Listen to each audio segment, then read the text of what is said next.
G'day humans, welcome to the safe space for dangerous ideas. Do you ever have a conversation where you realise that the person you're talking to is really just not quite understanding where you're coming from, and vice versa? It can be increasingly difficult to have conversations, especially about sensitive issues in these toxic and divisive times. Today's guest is an expert on that. His new book is called Supercommunicators: How to Unlock the Secret Language of Connection. Charles Duhigg is an American journalist and nonfiction author. He's a winner of the Pulitzer Prize, you know, that little nod for the work that he did at the New York Times. And his previous book was also fascinating. We get into that a little bit as well. It's called The Power of Habit. He's sort of a world authority on the psychology of how we form habits, how we break habits, how they can be constructive, how they can be destructive. And the focus of his latest book is what great communicators have in common and how you can improve your own communication as well. Please enjoy, as much as I did, the one and only Charles Duhigg. But while we're talking about Substack, so are you on Substack, or do you know those guys?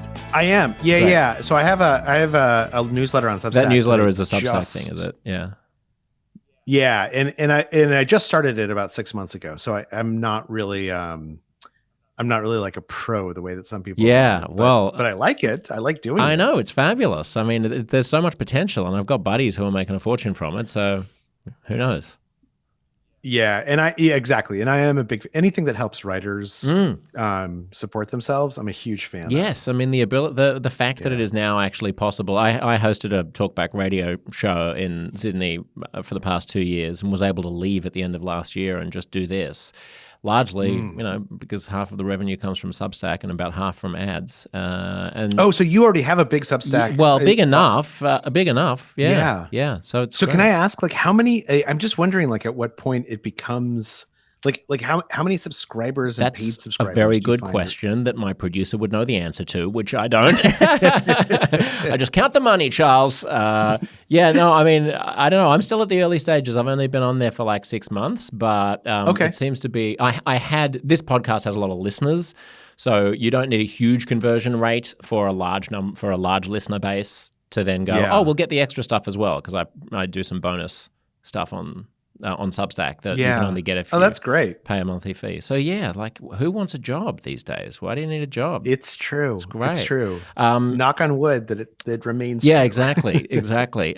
So thanks for being here. I love The Power of Habit when I first read it many years ago. Oh, thank you. And the new book is particularly interesting because this is sort of my life, having difficult conversations. You might call them uncomfortable conversations about things that people usually tiptoe around.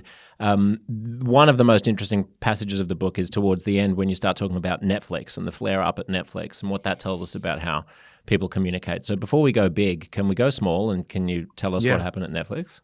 Yeah, absolutely. And it's a really interesting story because, obviously America has been living through this racial reckoning, and I think it's around the world, right? I think that you guys are experiencing it in New Zealand and in Australia and in the Commonwealth.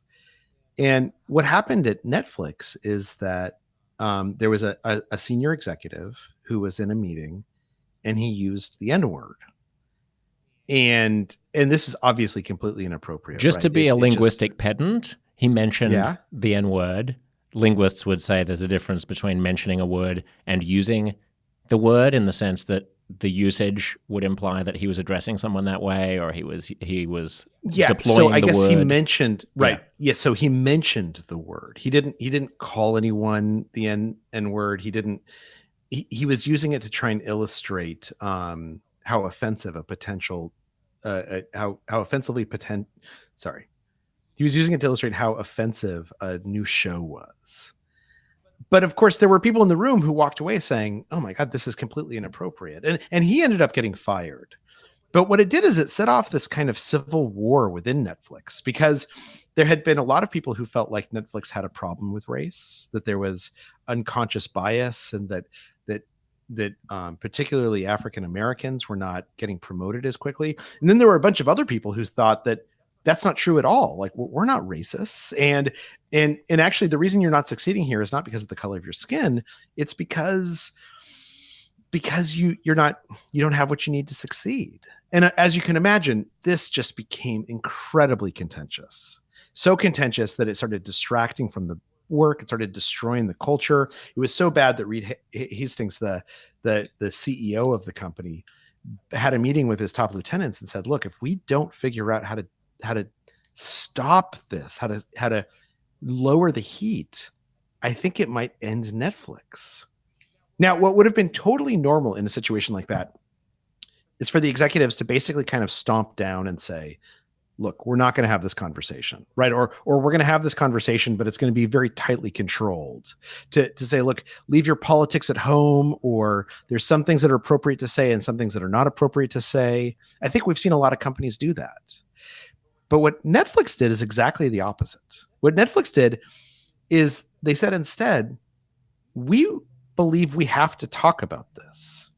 And we want to create an environment where everyone has the right to be a part of this conversation, regardless of whether you're black or white, what your background is, how you feel.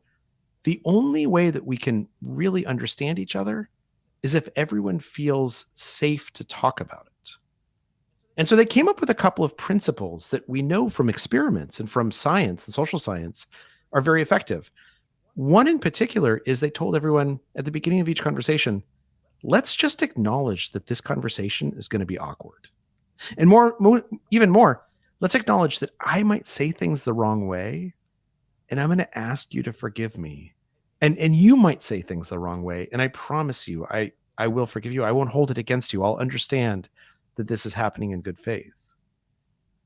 And studies tell us that that's really powerful, that when we acknowledge at the start of a conversation that mistakes might be made, that it's going to be a difficult conversation, it goes a long way towards moderating. Is it not possible that then set up a template in which the Dave Chappelle controversy that came a couple of years later was able to flourish because everyone felt super empowered to share their feels?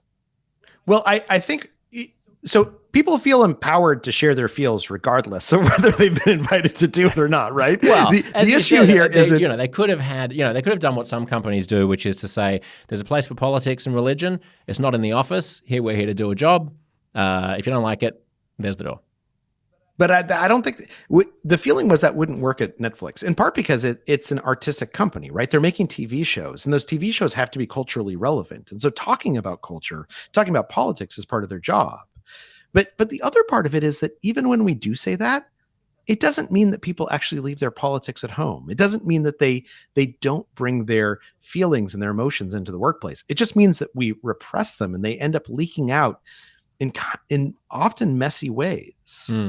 I mean, so the counter argument here, the reason why this is such an instructive example, I think, is that there's, regardless of whether or not there was racial inequality at Netflix or, there was some systemic bias in the company, the attitude that I heard when that all went down from a lot of people on the other side of it was that this is censorious, this is hysterical, everybody understands that this word was not being used in a context that ought to be offensive. Therefore, we're sort of playing a word game where we're pretending to take umbrage at something that was not actually motivated by animus or hate. But your point is that reasoned, rational approach gets you nowhere if it bumps into people's emotions? It gets you nowhere if people don't agree, right? I mean, look, any type of controversy that we encounter, we can always say, well, look, there's a way to minimize the controversy. There's a way to minimize the disagreement. Except that if I disagree with you and I feel strongly about it, when you tell me, let's minimize our disagreement, let's minimize our differences, it doesn't make me feel better. It makes me angrier, right? It feels like you're trying to control me, to not give me a voice in this dialogue. And so if everyone agrees that, oh, this isn't a big deal, then that's fine. But the problem with Netflix and with most tough conversations is that everyone doesn't agree it's not that big a deal. Right. In fact, there's some people who think it's a very big deal. And when the others say you're overreacting, it does not calm us down. It makes us more incensed. What about the people who feel it's a very big deal to be allowed to use words as long as they're not motivated by hate? In the wake of that, those people were probably suppressed at Netflix. Well, so I don't think anyone was actually suppressed. I mean, what's interesting about this case study is that, and again, I'm not an expert on what should be allowed in workplaces or what the No, rules sure, ought but to it's an be. interesting thing to tease out for the psychology of it. Yeah. And so what happened was that they basically created these forums where everyone can come to the table and everyone could say what they felt and what they thought. And it wasn't held against anyone, right? It wasn't, if you say something and it offends me, I'm not going to therefore say, look, you are offensive. I think you're a racist. Instead, I'm going to explain how your words make me feel. Right. And I'm going to try and have you understand me. But at the same time, I'm trying to understand you. I guess I'm skeptical, Charles, that in the current, and we don't have to dwell on Netflix specifically, but I'm skeptical in the current social justice moment that when there are certain, I don't know, mob movements or highly orthodox mentalities that can gain a certain authority, that the dissenter still really has a place at that table that is valued as much as the people who subscribe to what is now the dogma. I mean, are you a dissenter? Well, I'm in favor of there being a maximal amount of dissent. So I'm curious about, on that particular issue, my views have evolved over the past decade, right? Right. But not everyone is as privileged as me. If I'm a person who is, suppose I'm a person of color who's working at Netflix who thinks that actually, I have some fealty to linguistics, and I don't really think that, I think that people shouldn't be hounded out of a job for slipping up in that way. I wonder how liberated I would feel to say pretty liberated. I talked to people who said exactly that. Really? I mean, look, I understand that it's easy to paint this in caricatures, right? To say like, oh, well, there must have been a woke mob. Oh, there must have been people who felt like they had to bite down on their tongues.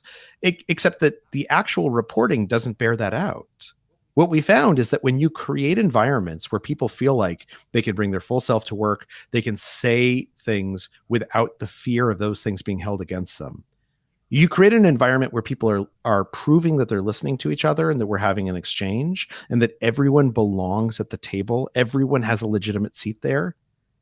That what we find is that all these doomsday scenarios that you're talking about, the boogeymen, they tend not to show up. I mean, I guess the difficulty... Where the boogeymen do show up is when we do exactly the opposite. Right. I guess when we say some kinds of conversations aren't allowed. Right. Then suddenly people start the difficulty is in ensuring that we actually do create that environment of free expression versus paying lip service to it. And like the boogeyman, to take the example of, like, I'm married to a guy, so a lot of people in my workplace would assume that I might subscribe to a certain orthodoxy about gay pride, for example. And I've had, religious colleagues come up to me and say that in the whole take your whole self to work movement of the past decade, it's become completely acceptable in most organizations in Australia for people to bring their whole self to work by a person wearing a dress or a person talking about their same-sex partner. But it's not that acceptable for a Christian conservative to bring their whole self to work by saying that they oppose gay marriage.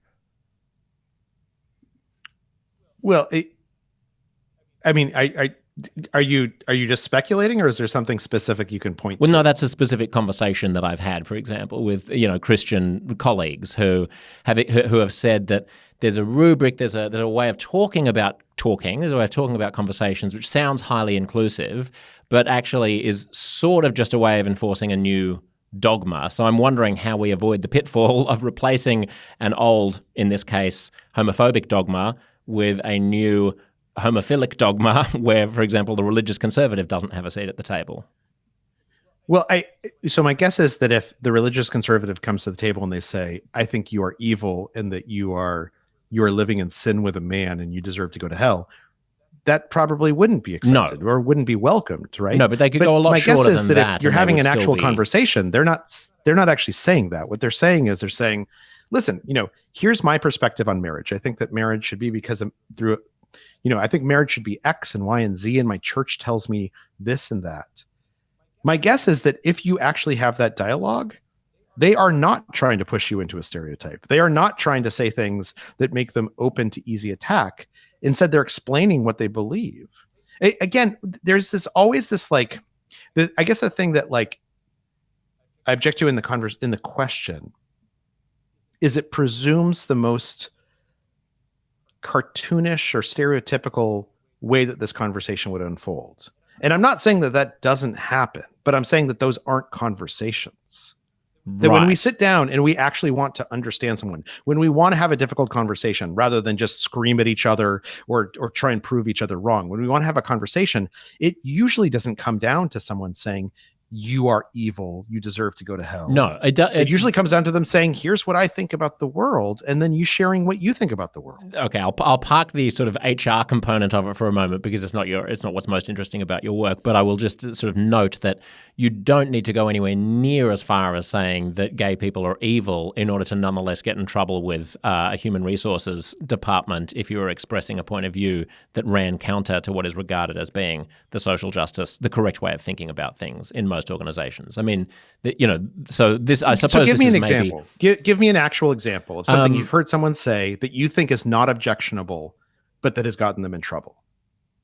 Well, it's a climate thing, so they don't say it because they feel they would be persecuted for it, right? But again, are you saying that they're paranoid? You're falling back on like basically these generalities, right? These caricature. No, I'm saying there are specifics. Give me an example of something you have heard someone say that you don't think is objectionable. Well, the point is that the thing is taboo, so they don't say it. The point is that to give a specific example, it would be a conservative Christian or Muslim person in a progressive workplace who feels that to say we're talking about, you say we're producing a radio show and we're doing a lot of segments that are celebrating pride, and they feel uneasy about promoting a vision of sexuality that's highly promiscuous and celebratory and pro-gay.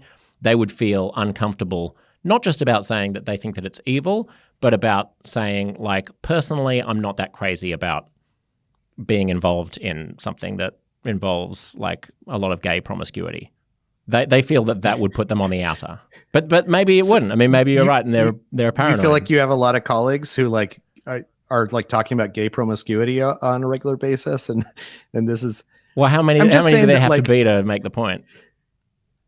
But the point is that like what you're asking me is how do we ensure that people all get along with each other? I have no idea, neither do you. But the point is that that's not what I wrote about, and that's not what we're talking about. What we're talking about is there ways to have conversations that take advantage of what we know about social science that make them better? And the answer is yes. Is it absolutely going to mean that every single person can say whatever they want and they'll never be punished for it? No, of course not. Humans are humans. But are there ways to structure those conversations so that they're healthier and easier to have, and that fewer people get offended or fewer people feel like they're misunderstood?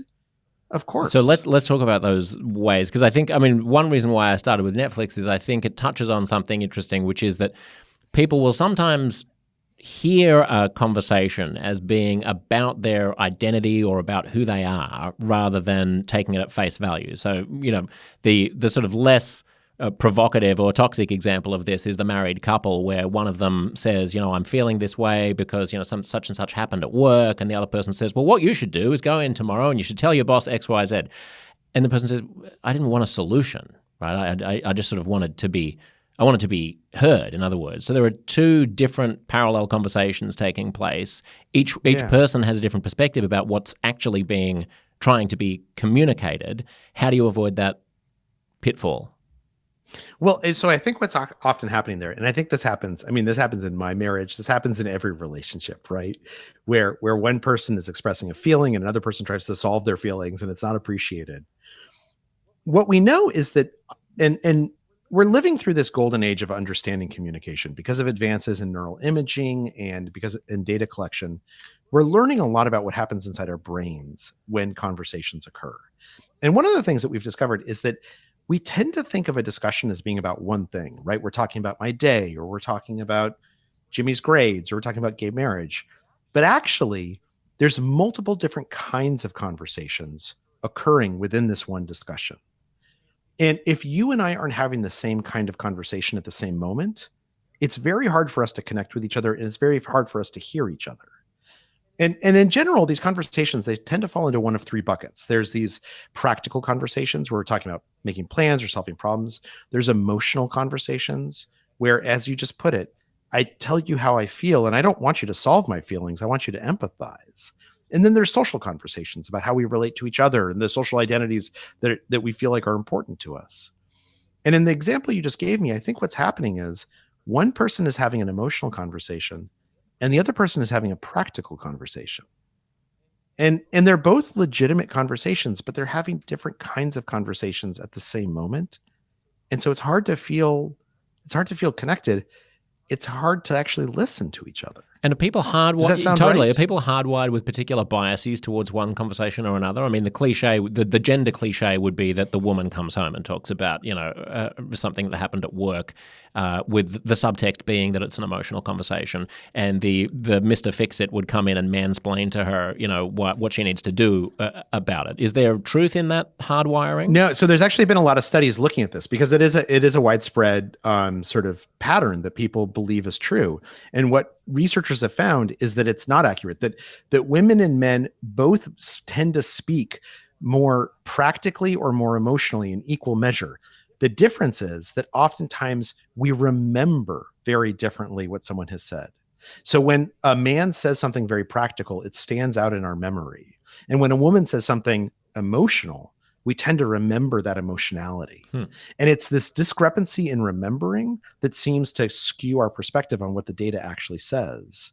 Because when they just record people talking, what they find is that men and women are both equally emotional and equally practical. So even if there isn't a gender split, is there some other split that doesn't cleave along sex lines where some people are just more rational? Because I feel like I will tend to always reach for the more rational or practical solution to anything, which makes me a less emotionally sensitive person, for example, than my spouse, who will always have a more intuitive capacity to glean what the other person's emotional state is and to mirror that correctly.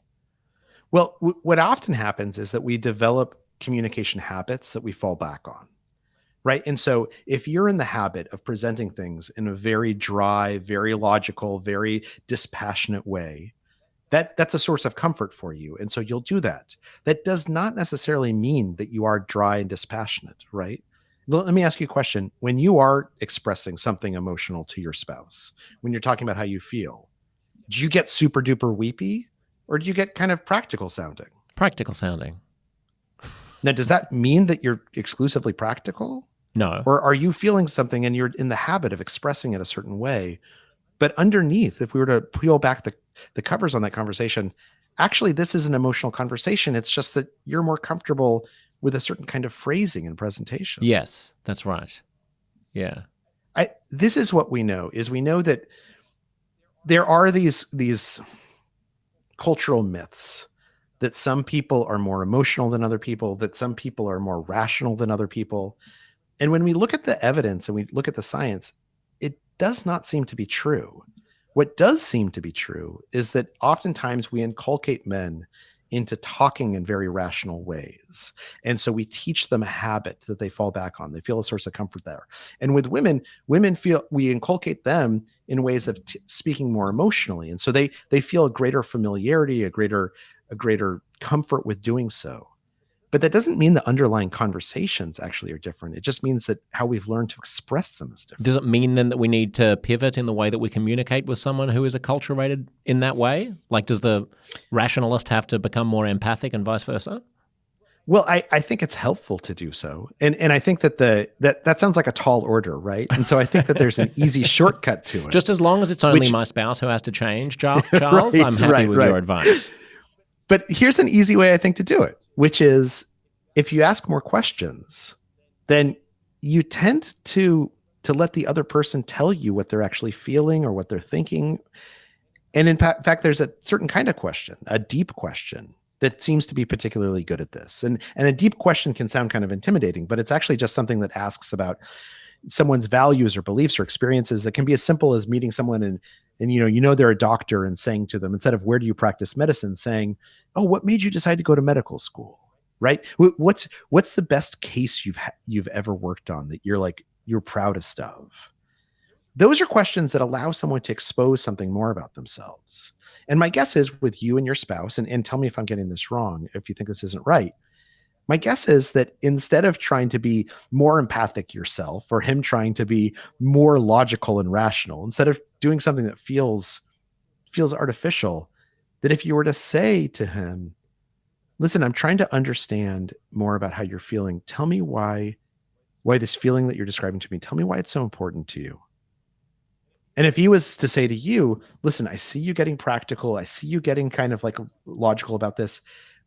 Tell me why being practical and logical right now, why it matters to you. What does it represent? What's important about that? My question to him that you phrased would be reasonable. His question to me would just alienate me, because I'd say, of course I'm being practical, because how else are you going to sort out the world other than by sorting through it in a logical way? What, are we going to float away on a cloud and get our problem solved? But you actually just told me a lot about how you see this, right? You told me that for you, a solution is more important than necessarily just an expression. And that's a really valuable insight to say, like, look, you're someone who finds something really important, not just in understanding, but in finding a way forward. And when I'm telling you about my feelings and I want you to understand my feelings, it means instead of just telling you I'm sad, I need to tell you why I'm sad. I need to tell you what I think I'm going to do to help talk to this sadness. It's really just about asking how the other person wants to communicate, what they're seeking in this discussion. Right. Does authenticity come into this in any way, or it's just strategy? Absolutely. Because sorry. No, it has to be authentic. Right. Yeah. No, you're, and it's a great question, because you're exactly right. I think that sometimes when we're talking about these different tools or tactics, it can sound like a training course for like manipulators, right? Yeah. That like if you just learn how to ask deep questions, and if you learn how to prove that you're listening, like then you can sell someone a used car. Right. But what's really interesting is that it does not tend to work unless it's authentic. So there was a really interesting study that was done where researchers created tape recordings of friends laughing together and strangers laughing together. And then they would play just 1 second of all the different tapes for listeners, and listeners with 90% accuracy could tell the friends from the strangers. And the reason why is because we have this finely tuned thing in our head to detect inauthenticity. It's actually evolved with us as Homo sapiens, because in a state of nature, if someone's inauthentic with you, they're very dangerous. So we're almost predisposed to be suspicious of inauthenticity. And as a result, if somebody comes and they try and kind of manipulate you in a conversation, you might not say anything right away, but you know that guy is a jerk. Yeah, right? You can smell it. You can smell it a mile off. Smell it. I mean, that's he. Yeah, but so how does one? There's a risk that all of this talk sounds a little bit, if not manipulative, then a bit Oprah, right? A bit sort of like, here are the 3 ways to make your partner feel like you're more empathic, or not just your partner. I mean, you talk about a CIA agent who was one of the best recruiters, who can really bond with other people by finding common ground, by getting on their wavelength, by exposing himself to vulnerability and so on. And yet it reminds me of the old Groucho Marx line that, authenticity is the most important thing. Once you can fake that, you've got it made. You could do it. Right? Like, what's the difference between being inauthentic and authentically deploying communication tools in order to achieve an end? I mean, what I would say is that at some point, that inauthenticity is not like you're actually being authentic. If you're listening really, really closely to someone and you're repeating back what they're saying, and you're showing that you're listening, and you're asking them deep questions, and you're trying to understand their emotions, and you're expressing your own emotions, engaging what's known as reciprocal vulnerability, like you might be saying like, this sucker, I'm pulling it over on him. But you're actually pulling it over on yourself. You have become authentic. Yeah. Okay. Right? So, like it's, if you do something long enough and you fake it, it actually becomes true. Yeah, that's true. So I mean, you also talk about these sort of brain studies where if you fake it long enough being on the same wavelength as another person, then you are literally actually sort of on the same wavelength. Like your brain patterns coincide. There are, all kinds of physiological markers that will become consistent. You'll be mirroring each other's physical behavior and so on. Does that happen naturally, or is that a calculated process. That absolutely happens naturally. That is how our brains have learned to communicate. Is that when I describe a feeling or an idea, you actually experience that feeling a little bit. You experience that idea, and as a result, our brains become more and more similar until we're in what's known as neural entrainment. We're aligned cognitively, and at that point, we can actually hear each other much more clearly. We can understand what the other person is trying to say. Now, you're exactly right that sometimes people try and fake this, right? But what happens is that if you do fake it, it tends not to work. And if you fake it well enough, then you actually become entrained. And so you describe a feeling to me and I experience that emotion. I might not want to, I might be doing it for ulterior ends, but we are connected and we are having an honest conversation. There are some people who are just naturally good at this, right? I mean, there are people, you talk to people who've, met Bill Clinton and they'll say like, he shakes your hand and you feel like you're the only person in the room. You're the only person in the world. Like, so what's interesting is that they aren't not necessarily naturally good at this. In fact, one of the things that we know is that most people who are super communicators, well, first of all, that anyone can be a super communicator. I thought going into this that there would be people who are charismatic or extroverts, but it turns out that what the data tells us and my experience tells us is that they come from all walks of life. And people like Bill Clinton is a good example. The people who end up being super communicators, it's often because at some point in their life, they were bad at communication or they had a real communication challenge. Sometimes people say things like, I had trouble making friends in high school. And so I really had to study how to talk to other kids. Or in Bill Clinton's case, sometimes they say things like, my parents got divorced. It was a terrible divorce. I was the peacemaker between them. I had to really think about how I'm talking to my mom and my dad to keep them away from each other's throats. And it's that thinking about communication just half an inch deeper that oftentimes makes us much better at it. Right. That's what makes us a super communicator. But there must still be propensities and natural aptitudes, Charles, aren't there? I mean, what about neurodivergent people who find themselves, who might be on the spectrum where, it's a real struggle for them to sort of what they regard as being to ape all of these kind of, mammalian things that you have to do, eye contact, nodding along. Their instinct is just ask the direct question and emotions be damned. So folks who are significantly on the spectrum, yes, there is oftentimes a communication difficulty there, in part because they have trouble reading emotions on other people's faces, and they have trouble conveying their own emotions, and that can be a stumbling block. That does not mean that they don't have as many emotional conversations or as many practical conversations. It means that it's harder for them to align. But beyond that, a situation where like someone is diagnosably neurodivergent, the data just doesn't say that there are some people who are born better communicators than others. In fact, what we know is that the people who think they're really good communicators, they oftentimes are not the best communicators, right? Because they aren't thinking about it. There was a study that was done in the CIA where they were trying to figure out who were the best communicators. And they found that the strongest prediction of who was good and who was bad is to ask people, how good are you at communication? And the people who said, I'm really good at communication, they weren't great. The people who said, I struggle with it and I want to get better and I'm trying harder, they were usually super communicators. Right. Why do you think that is? I think because when we think we're good at something, we stop thinking about it. And it's that thinking about communication that makes us better at it. It also means that we feel this obligation. One of the things that we know that super communicators do is that they ask more questions and they tend to match other people's emotions, but they also do things to try and signal that they want to connect with you. And it's that signaling that's often the most important thing, that's telling you like, I want us to have a connection here. And we can do that through words. We can do that through language. 80% of the time when we laugh in a conversation, it's not in response to something funny. It's to show someone that we want to connect with them, that we like them. And when they laugh back, which is the most natural thing to do, they're saying, I want to connect back. Yeah. I mean, if I assume I'm a great communicator, I probably don't feel an obligation or a burden to signal to people that I want to connect with them. I just assume that we're connected, yes, whether we are or not. And there may be an additional explanation for why people misdiagnose their own ability as communicators, which is that they misdiagnose what communication is, and they mistake talking a lot for being a good communicator. I mean, I think I would hazard a guess that most people who think that they're good communicators are blabbermouths who steamroll over other people and think that that makes you a good communicator. Oh, you can't shut me up. I'm a great communicator. Right.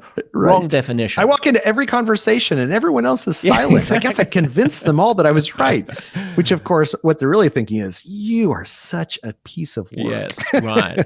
And do you notice in Supercommunicators, one thing that I am mindful of is building a rapport before you get to the difficult stuff, right? So normally I would shoot the breeze with someone for at least half an hour before talking about something that has the potential to get their hackles up. If you take the first 10 minutes of our conversation, I did that wrong because I didn't know that the Netflix thing was going to go where it did, right? But ordinarily, if I'd known that the Netflix thing was going to turn into some mild disagreement between us, I would have put that at the end. We would have done all this. Yeah. I would have started, then I would have raised the Netflix thing and not knowing that I was going to go into the kind of woke cancel culture angle, but you probably would have been more receptive and we wouldn't have had the mild friction that we had at the beginning. So does it matter what order you're doing things in? So certainly getting aligned is really, really helpful before we have a difficult conversation. And by the way, I don't mind at all the fact that we're not aligned on the Netflix thing. Sure. I think it's interesting. Yeah. But I will say that oftentimes, so when we discuss it as shooting the breeze, sometimes we actually are kind of inadvertently disparaging what's actually going on, right? So our conversation in the last 10 minutes, I wouldn't say it's super casual. We're just shooting the breeze. We're not talking about the weather. We're actually talking about real meaningful things. But what we're doing is we're both trying to match each other. We're both listening to what the other person is saying. And you're saying, oh, here's something that Charles thinks is important, right? And I want to signal to him that I understand that he thinks it's important and comment on it. And I'm doing the same thing. Now, we're not talking about race and we're not talking about woke mobs. And so it's a little bit easier to get aligned on that. But it's the alignment that we're establishing at the beginning of a conversation that helps us navigate through those trickier parts. And oftentimes, one of my favorite examples of this is that, I think everyone's had this experience. You go into a meeting and you're sitting around waiting for the meeting to start, and you ask one of your colleagues, like, how was your weekend? And they say, oh, it was great. I went to go see my kid's graduation. And the easiest thing to do is to be like, oh, congratulations. That's really great. Okay, let's get down to business. But a much better thing to do, a thing that will help you align and only take a couple of minutes, is to say, oh man, that's amazing. Like, I imagine like what were you thinking or feeling watching them walk across the stage? Like, was that a big deal for you? Now that's a deep question, right? It doesn't appear a deep question. It doesn't appear overly intimate, but it's asking someone to talk about how they see the world and how they see their children. And when we do that, it can feel like shooting the breeze. But what we're actually doing is we're getting aligned in what kind of conversation we're having, so that when we do get down to business and we start talking about where layoffs are going to happen, it's easier for us to do that. Is there a cultural difference, do you notice, between different countries? I don't know how much experience you have living in other countries, but my sense is that if that happened to me, it wouldn't land in an Australian context the way that it would land in an American context, because Aussies are so much more allergic to phoniness than Americans are. And there's a certain politeness in America. There's a have a nice day culture where, Aussies, you ask them whether or not the best meal of their life was nice, and an Aussie will say, oh, yeah, it was all right. Whereas in America, it was awesome. Is there a difference? So there definitely is different norms that establish the baseline, right? So one of the things that we find is that, I don't know much about Aussie culture, but in the UK, oftentimes there's a fear of discussing something that's too openly emotional, and so it's couched in other terms. Whereas in the US, and particularly if you're on a talk show, sort of expressing things as emotional as possible is welcomed. Now, that doesn't necessarily mean that Americans are more emotional than Londoners. But it does mean that there are norms around us, and that we oftentimes base our behavior on the norms that we observe. And this is why those social conversations are so important. A good example of this is office gossip.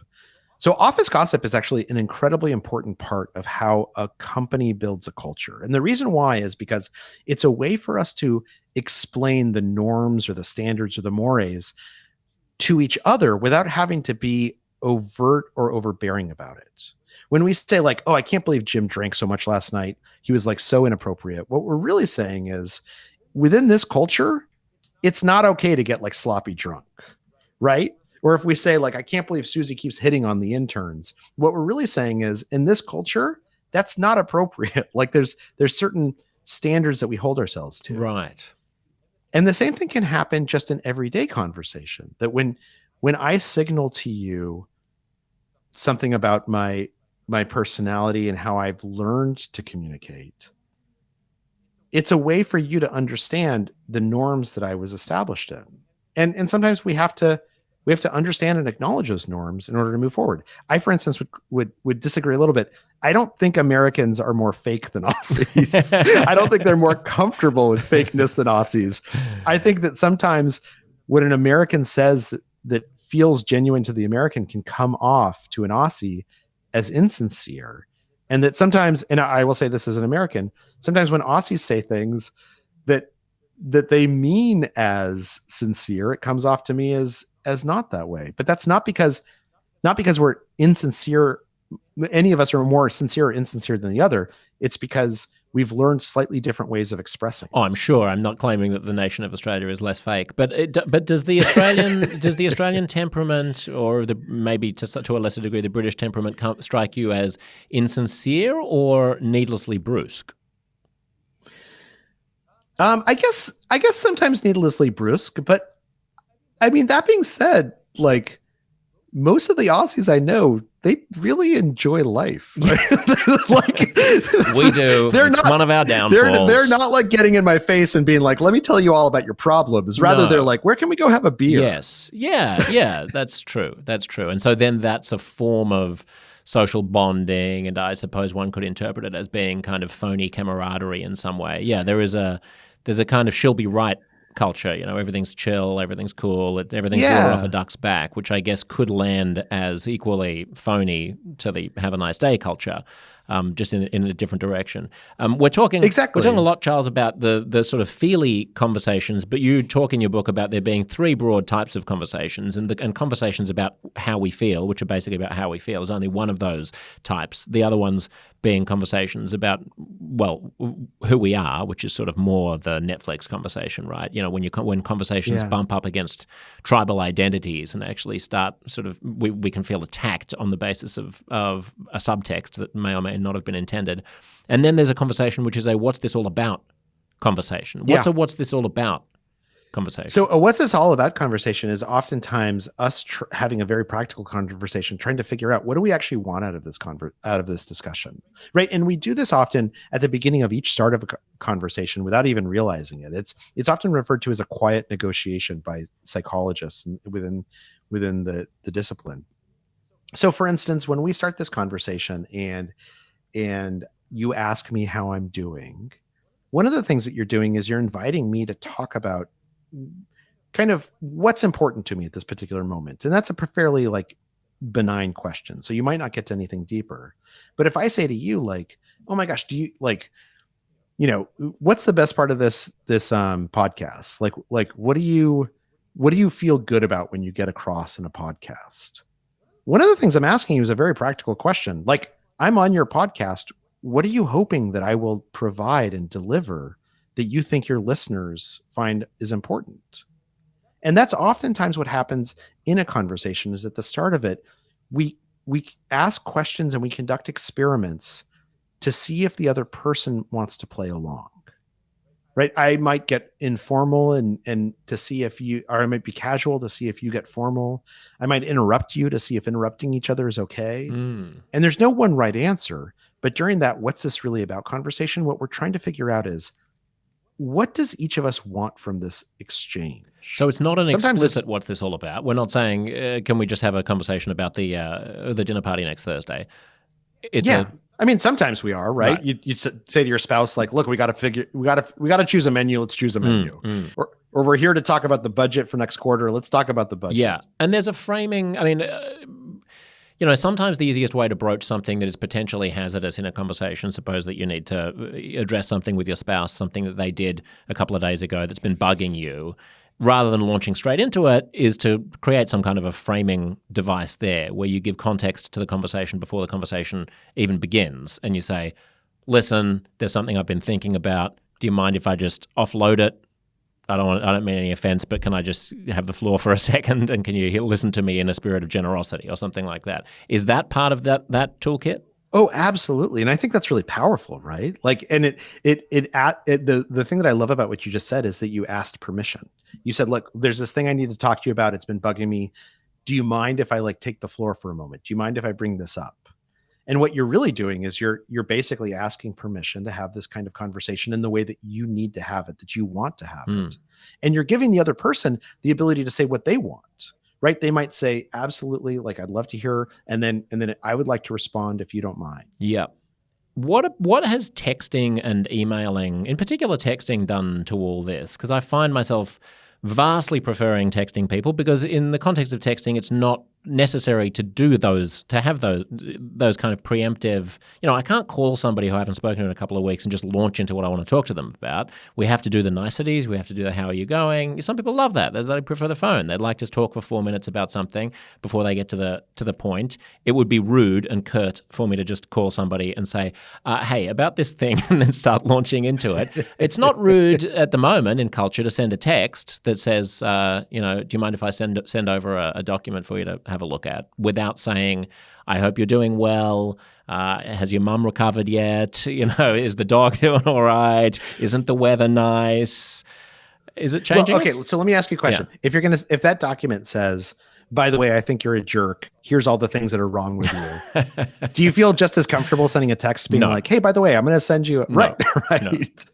So I think that we calibrate a little bit. And I think what's happening there is that we recognize that there's different rules for different forms of communication. And when we forget those rules or we pretend those rules don't exist, that's when we get into trouble. So one of my favorite studies illustrating this is that about 100 years ago, when telephones first became popular, there were a bunch of studies that said, no one will ever be able to have a real conversation on the phone because you can't see each other. And now we would say that's ridiculous. But what's interesting is that at the time, those studies were right. The early transcripts of telephone conversations, people did not know how to talk to each other on the phone. They basically used them like telegrams, like they would send shopping lists or grocery lists or stock orders. Now, of course, by the time you were a teenager and I was a teenager, we could talk on the phone for 7 hours a night, right? It was some of the most important conversations of our life. And it's because we learned what the rules for talking on the telephone are that are different from talking face to face. And when we're talking on the phone without realizing it, oftentimes we'll over enunciate our words a little bit. We'll put more emotion into our voice because we know that the other person can't see our expressions. Yeah. Now there's all these new forms of communication, right? We've been talking on phones for 100 years. We've been texting for 20 years at most. And if you're in my case, more 5 years and slacking and using emojis. I don't even understand what half of them mean. So just beware of the eggplant emoji, Charles. That's not a good one. My kids have told me exactly that. Yeah. But what's interesting there is that there are these different rules for different forms of communication. And if I take a second and remind myself that texting is different from emailing, is different from calling someone, I know what to do. I know what form of communication is best. I know how to have that.